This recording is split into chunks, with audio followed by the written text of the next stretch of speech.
Alors on se retrouve ici à l'Eurospace Center à Transin pour, comme chaque année, la Nuit des Étoiles. Malheureusement le ciel n'est pas terrible ce soir, mais on espère que ça va un peu se dégager pour pouvoir montrer aux gens. On ira voir tout à l'heure l'intérieur où pas mal d'exposants, pas mal d'activités sont organisées. Donc voilà, ça peut être sympa. Alors on se retrouve ici sur la zone dehors où seront organisées les observations si le ciel le permet ce soir. Donc on va partir ensemble, on va regarder. Alors ici on voit donc la partie extérieure de l'Eurospace Center où sont exposés plusieurs monuments, on voit des planètes, on voit des lanceurs là-bas, une Saturne ça que je vois. Et donc c'est vraiment sympa et au détour on va croiser ici Dominique de l'Eurospace Center. Qui a bien voulu parler 2-3 mots pour un peu expliquer ce qui se passe aujourd'hui. Donc Dominique, bonjour. Donc c'est chaque année ici la Nuit des Étoiles ici à l'Eurospace Center. Est-ce que tu peux nous dire, un peu nous expliquer comment fonctionnent les choses, pourquoi et quel est le ressenti des gens comment ça se passe ici, Dominique? Ça se passe bien d'abord. Et donc on va accueillir 1000-1500 personnes vu la météo un petit peu capricieuse aujourd'hui. Mais les personnes sont déjà arrivées depuis 15-16 heures parce que à l'intérieur et à l'extérieur, on a beaucoup d'activités, beaucoup d'ateliers pour les enfants, des cadrans solaires, des cartes du ciel et des choses comme ça. À l'extérieur, depuis donc 15h30, 16h, il y a les observateurs solaires qui sont là, en visible ou en H-alpha. Et malheureusement, le soleil s'est un petit peu montré, pas beaucoup en fait, voilà malheureusement. Donc ce qui est bien, c'est qu'on avait un petit atelier de radioastronomie, et là les nuages sont les bienvenus. Donc le monsieur a pu montrer donc, la radioastronomie. C'est la première fois d'ailleurs qu'on l'accueille ici, c'est assez sympa. C'est un autre volet habituel que l'observation avec les yeux et c'est vraiment sympa. Alors il y aura des conférences grand public qui vont commencer dans quelques temps. Il y a 3 grandes belles conférences, il y a des séances de planétarium commentées. Et dans les ateliers que les personnes vont pouvoir faire toute la soirée, il y a par exemple la fabrication d'un petit récepteur FM pour découvrir les ondes radio. Il y a également des radioamateurs qui sont là pour montrer un peu ce que c'est le monde de la radio et ce qu'on peut faire, notamment avec les satellites par exemple, pour rester dans le spatial. Il y a les autres ateliers, beaucoup pour les enfants quand même, et des constellations en 3D, des choses comme ça. Voilà. Donc ça regroupe beaucoup d'activités et c'est un point fort ici. Et ce qui est bien aussi, c'est qu'il y a les clubs d'astronomie qui sont là. Et comme nous sommes jeudi, eux, généralement, font leur Nuit des Étoiles le week-end. Comme ça, ils peuvent déjà présenter au public les activités de Namur, de Spa, de Liège, de Charleroi, que sais-je. Ok. Et donc, en gros, la Nuit des Étoiles, en fait, on fait un peu les Perséides. Les Perséides, pourquoi les Perséides? Parce qu'on voit des étoiles filantes, enfin des objets qui rentrent et qui viennent. On a l'impression que ça vient de Persée, de Radiante Persée. Et donc, en quelques mots, qu'est-ce que c'est parce que c'est chaque année, on se retrouve à Azou, c'est récurrent. Donc, qu'est-ce que c'est exactement, finalement, ces Perséides? Voilà, alors ces étoiles filantes, donc Perséides, ce sont en fait des petites poussières, sur la taille d'un grain de sel, d'un grain de poivre, qui rentrent, qui déboulent vraiment dans l'atmosphère à très grande vitesse, à peu près 200 000 km/h. 200 000 km/h, c'est vraiment énorme. Et en fait, elles viennent d'une comète, une ancienne comète. Et la Terre, dans sa course annuelle autour du Soleil, va croiser ces poussières qui viennent de la comète. Et au mois d'août, donc, elles semblent venir, ces poussières, de la constellation de Persée. Il faut regarder, en fait, partout. Elles semblent venir de l'Est, au début de soirée, ce week-end par exemple. Mais il suffit de se coucher dans un transat, de regarder au-dessus de sa tête et de faire des vœux. Eh ben, Dominique, un grand merci pour ces explications. On espère que le ciel va un petit peu se dégager. On l'espère, on verra bien. Un grand merci et une bonne soirée. Bonne soirée. Donc ici, on voit l'université de Namur qui a installé un poste d'observation solaire. Malheureusement, le soleil joue à cache-cache pour l'instant. Donc on va en profiter de cette petite accalmie pour aller voir André qui a installé son télescope solaire, lui poser peut-être quelques questions. Bonjour André. Bonjour Mickaël. Ben voilà, écoute, on présente l'étoile la plus proche de nous. et celle qui influence toutes nos vies et toute l'histoire de l'humanité, etc., depuis ses débuts et de l'histoire de la Terre, c'est le Soleil. Un astre qui est fascinant, qui est gigantesque. Dans un télescope solaire comme celui-là, tu le vois pas plus grand qu'une pièce de 5 cents, et pourtant, ce diamètre de 5 cents, ça correspond à 110 fois le diamètre de la Terre. Donc toutes les structures que tu vois à la surface du Soleil, dans cette fameuse photosphère, cette couche très très mince où la lumière du Soleil est libérée vers l'espace, et bien dans cette couche-là, il y a plein de remous, de taches solaires, de courants de matière avec les champs magnétiques, etc., des zones plus froides, des zones plus chaudes, mais qui forment des structures qui sont grandes comme plusieurs fois la Terre, même parfois de la taille de Jupiter. On peut voir aussi avec un télescope comme celui-là, c'est une petite lunette H-alpha, on peut voir les fameuses protubérances qui sont les éruptions solaires sur le bord du disque. Et alors aujourd'hui, le Soleil est très actif. Sur ces derniers mois, il est très actif. On rentre dans un maximum solaire. Donc il y a un gros groupe de taches solaires qu'on peut même voir avec les lunettes d'éclipse. Il y a des éruptions solaires, des protubérances sur tout le bord du disque. C'est un beau spectacle aujourd'hui. J'espère d'ailleurs que ça va se redégager pour pouvoir retourner voir ça. On l'espère. En tout cas, on voit que ça intéresse les gens. Les gens aiment regarder le Soleil. Mais est-ce qu'il y a... il y a quand même un danger, il y a quand même des précautions à prendre. On ne regarde pas le Soleil comme on regarde la Lune. Il faut quand même faire attention. À quoi est-ce qu'il faut être vigilant quand on observe le Soleil ou qu'on veut observer le Soleil? On n'observe jamais le Soleil directement sans un instrument spécifique. C'est tout simplement parce que les risques de cécité sont certains. Galilée d'ailleurs a fini sa vie à moitié aveugle parce qu'il a observé le Soleil sans les précautions modernes. Donc la moindre précaution, c'est au moins ça. Des lunettes d'éclipse estampillées avec la norme européenne, etc., qui permettent de regarder le Soleil avec ses yeux. Ou alors un télescope solaire comme celui-là, mais donc qui ne laisse passer qu'une longueur d'onde et qui va en fait atténuer la lumière solaire, la puissance solaire d'un facteur 150 000. Donc ce qui va te permettre de le regarder avec un oculaire tout à fait normal, etc., sans danger pour tes yeux, même sans danger pour ta rétine, etc. Ou alors d'utiliser des filtres solaires pour télescope. Mais donc jamais le Soleil directement, parce qu'en plus ce qui est pernicieux, c'est comme on n'a pas de nerf de la douleur sur la rétine, on devient aveugle sans s'en rendre compte et les dégâts sont irréversibles. Il n'y a pas de cicatrisation possible. Ok, donc la prudence est de mise. Mais en tout cas, un grand merci et j'espère pour vous que le Soleil va faire son apparition. J'espère. Sinon, c'est partie remise. Un grand merci André, à bientôt. À bientôt.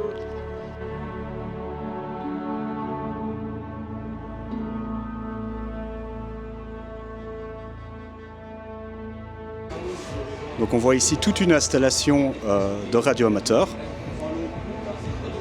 Et on va essayer d'interpeller Claude, qui va un petit peu nous parler de sa passion, de ses activités, d'un petit peu comment fonctionnent les choses.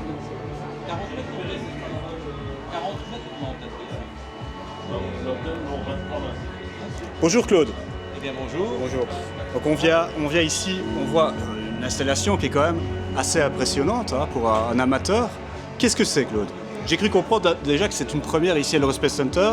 D'habitude, n'est pas représenté la radio amateur. Un peu moins. D'habitude, elle est un petit peu moins représentée. L'an passé, un tout petit peu. Cette année-ci, un peu plus parce qu'il y a notamment une émission réception via le satellite.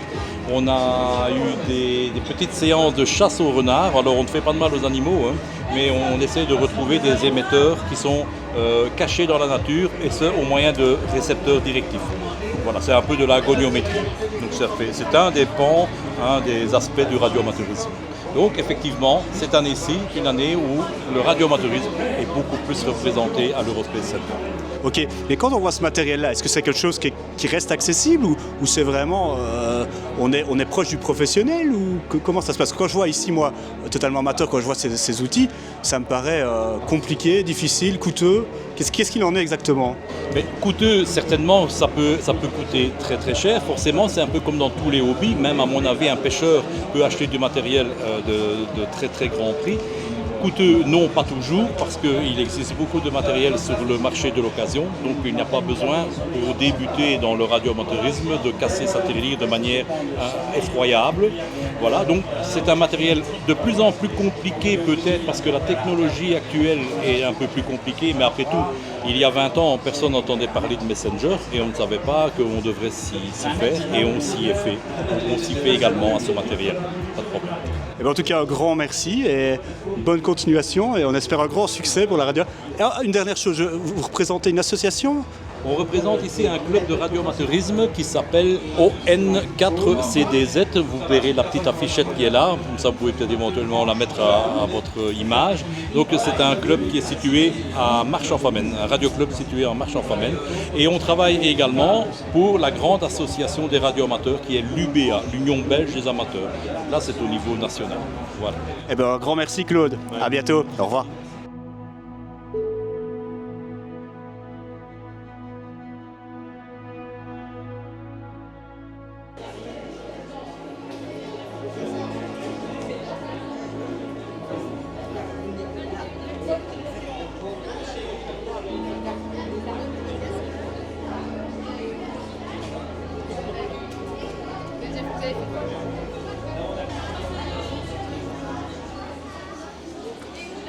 Bonjour Raoul. Bonjour Mike. Raoul, et apparemment tu m'as interpellé, tu as quelque chose d'assez exceptionnel à nous faire découvrir Raoul. Voilà. Je t'écoute. Alors Mike, regarde ces 4 fragments, c'est pas grand chose, c'est tout petit et le drapeau belge. Ces objets, ces 4 fragments ont séjourné sur la Lune pendant des milliards d'années. Ils ont été ramenés en 69 par l'équipage d'Apollo 11, les premiers êtres humains à avoir été sur la Lune. Donc ce sont des fragments lunaires ramenés de la Lune par les missions, par les astronautes d'Apollo 11 et offerts par le président Nixon au roi Baudouin à l'époque qui les a donnés au Musée national d'histoire naturelle à Bruxelles, qui les a donnés ici à l'Eurospace Center depuis. Et ben, ça reste ici. Je ne sais pas si ça va être restitué au musée à Bruxelles, mais c'est très significatif. Ce sont 4 fragments qui viennent d'un autre corps céleste. Donc c'est assez exceptionnel de pouvoir voir ça. C'est pas commun quoi. C'est pas commun, c'est vraiment des objets qui viennent d'un autre corps céleste. Alors il y a évidemment des météorites par-ci par-là, mais ici on peut très précisément déterminer leur provenance, là où ils se trouvaient depuis très longtemps. Ils ont été ramenés par une expédition qui a redoré le blason des États-Unis à l'époque et qui a émerveillé l'humanité entière à l'époque et maintenant encore d'ailleurs. Ben, Raoul, merci pour cette découverte. Merci à toi.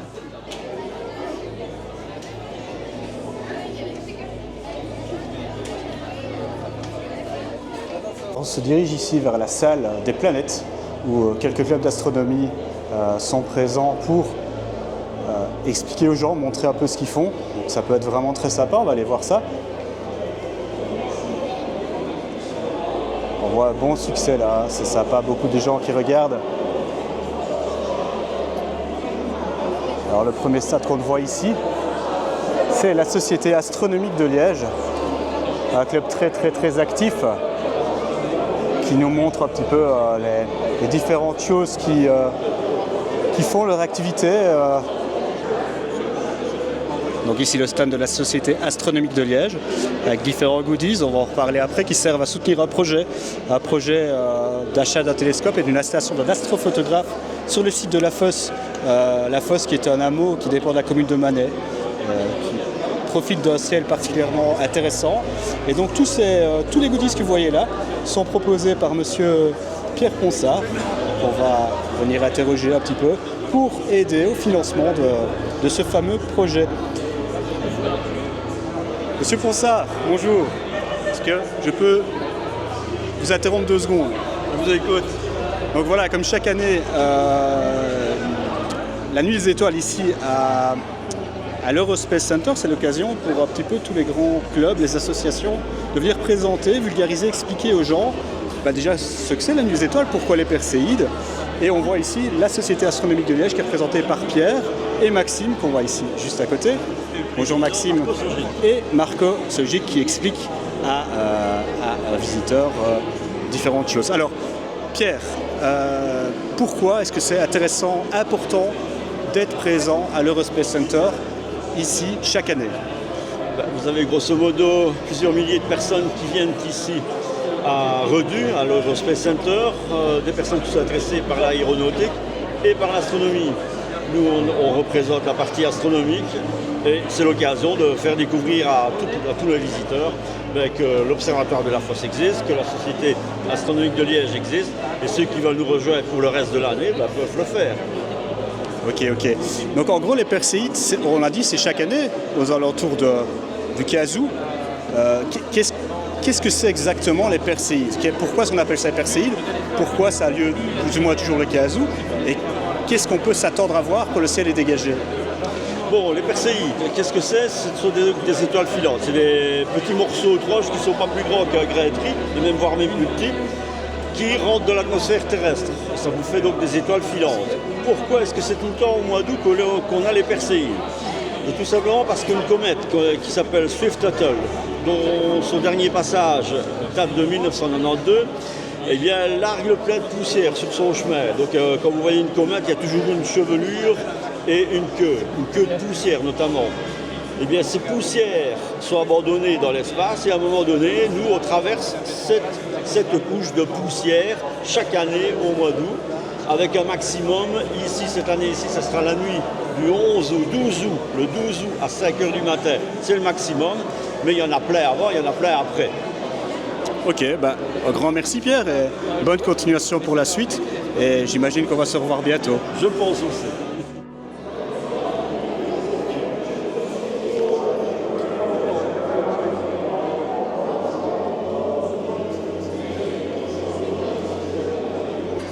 Alors on arrive ici sur un autre stand, Mars Society Belgium. Mars Society Belgium, représenté ici par Pierre-Emmanuel. Donc Pierre-Emmanuel, qu'est-ce que Mars Society? La Mars Society est une association internationale qui est née aux États-Unis il y a à peu près 25 ans, dont le but premier est de promouvoir le voyage habité vers Mars. Il y a eu une théorie qui a été émise par la personne qui a initié le mouvement, qui s'appelle Robert Zubrin, ce qu'on appelle Mars Direct, c'est-à-dire une théorie de faire, de trajectoire, et de partir de la Terre et aller sur Mars directement. Qui contrecarre un petit peu toutes les idées qui étaient avant, où il fallait passer par la Lune, etc. Et donc ça s'est développé à travers le monde entier, et donc il y a une antenne en Belgique, la Mars Society Belgium. Mais nous, en plus, on rassemble les autres passionnés, les passionnés, je dirais, généraux de l'aventure spatiale. Et on fait des tas d'activités, pas uniquement en rapport avec Mars, mais en rapport avec l'astronautique en général. Ok. Et donc, c'est important pour vous d'être présent à un événement comme la Nuit des Étoiles et l'Aerospace Center. Est-ce que vous êtes chaque année? On vient chaque année, on a deux événements principaux. En début d'année, on a notre dîner de rencontre, on fait une journée spéciale avec des conférences, etc. Et puis la Nuit des Étoiles, puisqu'il faut savoir que la Mars Society Belgium a aussi son siège social ici à l'Aerospace Center. Et moi-même, je travaille ici en tant qu'instructeur et en tant que président de la Mars Society. Donc c'est une combinaison des deux, puisqu'on a la même vocation, l'Aerospace Center et la Mars Society, de manière différente, mais à promouvoir les sciences par le biais du spatial. Mais ok, donc, mais c'est en quelque sorte un club. Est-ce qu'on peut le rejoindre? Et si on peut le rejoindre, comment est-ce qu'on s'y prend pour le rejoindre? Tout le monde est bienvenu, c'est 20 € la cotisation annuelle. Sur le site internet, il y a toutes les informations.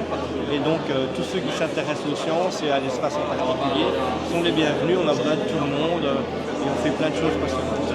Ah bah c'est super. Un grand merci. Merci à Bonne vous. continuation. Merci à vous.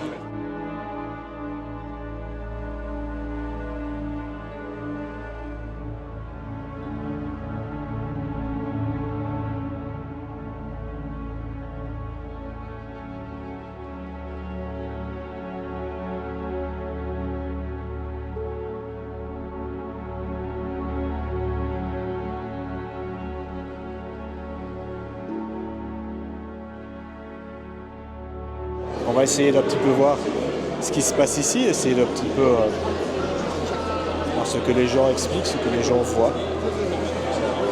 On a ici un membre du club d'Astronamur, un autre membre du club d'Astronamur, qui est aussi Kevin. Je profite que tu sois là et qu'on s'arrête 2 secondes devant toi, parce que tu ne fais pas qu'Astronamur en fait. Tu as une autre activité qui est super intéressante et super tout simplement, qui est Jeunesse et Sciences. Donc, qu'est-ce que c'est Jeunesse et Sciences? Qu'est-ce que vous faites? Quel est ton travail? Donc, Jeunesse et Sciences, c'est une ASBL qui existe depuis les années 70. À l'époque, il y avait des stages de tout, de maths, de chimie, de biologie, Maintenant, il ne reste plus que les stages d'astronomie. Donc on fait 3 fois par an des stages pour jeunes, 2 fois par an des stages pour adultes. Les stages pour jeunes, c'est moi qui organise. On fait ça au gîte Les Fauvettes à Louet-de-Saint-Pierre, près de Jeudine.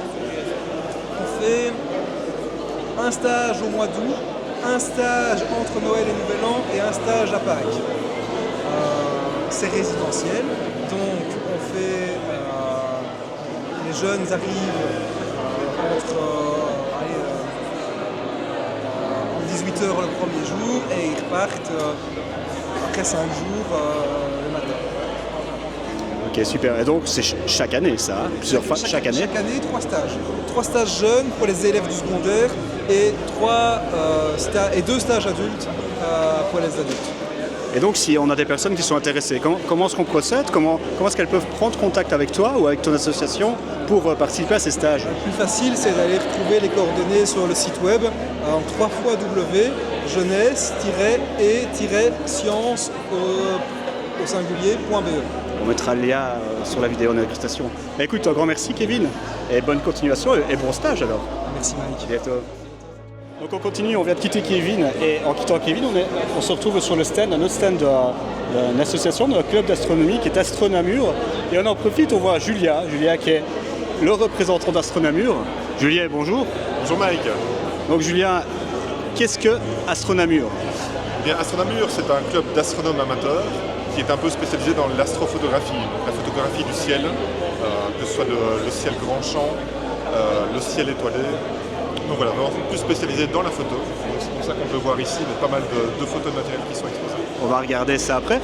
Pourquoi est-ce que c'est important pour vous, pour une association comme Astronamur, d'être présente aux différentes activités des Perséides, des Nuits des Étoiles? Est-ce que c'est vraiment important pour vous? Quelle est la démarche derrière ça? C'est vraiment la philosophie du club, c'est vraiment de partager déjà notre passion, notre savoir.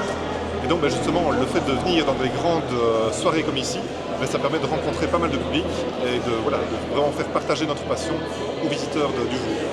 Et donc, si on veut rejoindre Astronamur, si on habite à Namur par exemple, si on habite dans le Brabant wallon, comment est-ce qu'on peut faire? Est-ce que c'est des réunions mensuelles? Comment est-ce qu'on procède en fait? Alors, on fonctionne un peu, on va dire, comme un club familial. Donc en fait, on a une réunion par mois où on se rassemble pour discuter, pour échanger. Et donc, si vous voulez nous rendre visite, le plus simple, c'est d'aller sur le site astronamur.be. Vous aurez toutes les coordonnées avec les adresses et donc les dates des réunions, avec les observations publiques qu'on organise aussi. Donc voilà, il ne faut pas hésiter à venir consulter et puis nous rencontrer.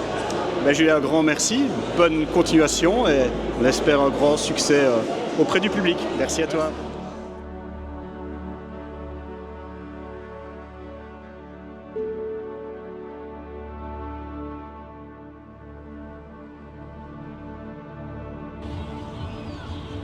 La nuit tombe sur la plaine de l'Euro Space Center. Les gens attendent éventuellement que le ciel reste dégagé pour profiter des Perséides et éventuellement voir des étoiles filantes dans le ciel.